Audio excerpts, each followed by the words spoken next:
I'm just coming off a huge buy, hold, sell video. We're talking up guys like Nico Hines, Payne Haas. But if you're a fantasy coach who maybe doesn't have 900K spare in the bank, maybe you're a bit more savvy, you're a bit more thrifty, financially responsible.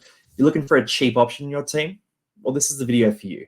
We're going to go through 5 insane pods around that 500K mark. And these are guys who could potentially win you your head-to-head finals, especially if you've been struggling on the money side of things. So let's jump right into this group here. Look, the first one here is Dane Laurie. And Dane Laurie is not a guy for this week, but he's a guy we should be watching very closely. So for Dane, it's 507K is that price right now. And look, all these guys are going to be around that price. He gets to play in the halves this week. So I want to see what happens when he plays in the halves. Look, it's not an easy fixture. The Tigers are facing the Cowboys this week. They did put 66 on them recently, but the Cowboys have been informed since then. So Dane Laurie, I'm going to be watching very closely. And there's a chance that if he can convert to a decent score around the halves, especially alongside Wakeham, who isn't necessarily that traditional dominant half, you might be able to get a guy for 507K who's maybe a 40 average, maybe a 50 average in some insane world. But let's wait and see. Let's watch him this week and keep him on your radar if you're looking for a cheap wing fullback option. Next one here, Luciano Leilua, 526K. Now, for Luciano, you might have been someone who took a gamble on someone similarly priced like Eli Katoa, or you might have got one of the other guys. Maybe you've got Jermaine Hopgood, Ryan Madison in the edge back row spots. These guys are on the bye or injured this week, so you might need an edge right now. For Luciano Leilua, again, if you're not flush with cash, if you can't afford a big day for feeder salary, Luciano is 526K. He scored 54 and 55 points the last 2 weeks. Now, that's a guy who he took a bit of time to get back into grade. He obviously started slow this year with some other off-field stuff. He's come in. He's posted those 2 big scores. If we were early in the season, everyone would be talking about him, but you're a bit poor, so you have to buy him right now.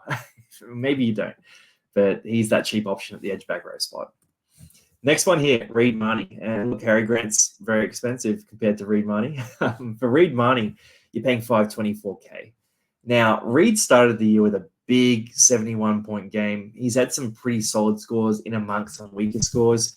Look, for Reed, when he's playing well and when he's fit, you should expect between about 35 and 70 points every week.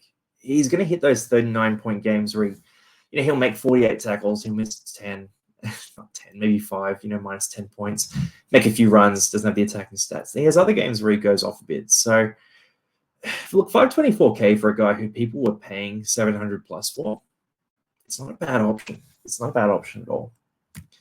Next guy here is Phil Sammy, and this is the Andy Macca special.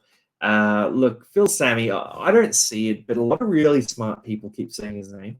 And if you look at his scoring, look, he racks up big meters. He plays on a Titans team that feeds him the ball, and he just has a knack for finding a long-range effort as well. Can't necessarily finish them, but he usually gets a good chunk of meters out of those players. So, yeah, Phil Sammy, look, yeah, you're paying a pretty good price for him. He's center and wing fullback eligible too. So that's a nice little dual thing to have there when guys like Jack Bird or Conley Lemuelu, the big guns, they're falling apart. And if you bought Phil Sammy, you're looking at a pretty good spot. So keep an eye on him. Last one here is AJ Brimson, and this is a big name in this category. So look, AJ Brimson's about 500K right now. He's down about 165K on the year. Now, don't think of that as a failure of AJ Brimson. Think of that as a discount, as an opportunity. If you bought him at the start of the year, you were paying about 670K. You can now get him for about 505K. So it's a big discount. Look, if he can stay fit is the question. I think he probably can. I think the Titans need to make a big push for the finals, and I think AJ Brimson's a huge part of that. So there is a world where AJ Brimson tears up. And look, again, if you can't afford the big guns, it's not that there are many in the wing fullback spot, but if you can't afford them, Brimo could be a guy, he could win you your head-to-head league. So these are the 5 cheap, mid-range sort of price guys. For the fantasy coach who can't afford the top keepers, let me know in the comments if you're going to buy any of these guys or if you're just going to stick with the top guns. I'll see you on the next video.